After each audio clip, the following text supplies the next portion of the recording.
السلام علیکم ورحمۃ اللہ وبرکاتہ۔ ناظرین کرام، محرم الحرام کے بابرکت دنوں میں اللہ تعالیٰ کی بارگاہ میں دعا اور ذکر کی خاص اہمیت ہے۔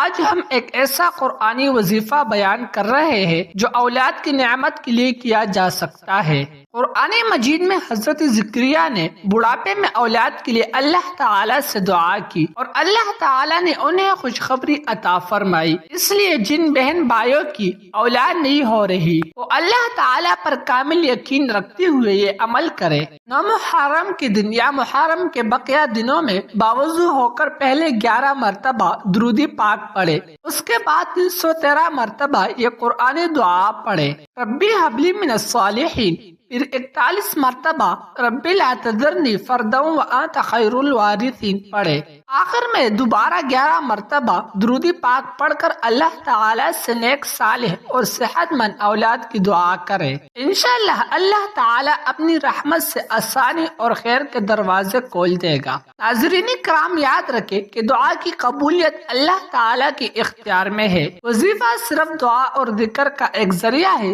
اس لیے صبر، یقین، نماز کی پابندی اور حلال رزق کا اہتمام بھی ضروری ہے۔ اللہ تعالیٰ ہم سب کی جائز حاجات پوری فرمائے اور ہمیں اپنی رحمتوں سے نوازے، آمین۔ اگر آپ کو ایسے مزید اسلامی وظائف، دعائیں، فضائل اعمال اور محرم الحرام کے خصوصی اسلامی کنٹینٹ پسند ہے تو ہمارے چینل کو سبسکرائب کریں، ویڈیو کو لائک کریں اور اپنے دوستوں کے ساتھ ضرور شیئر کریں۔ جزاکم اللہ خیرہ۔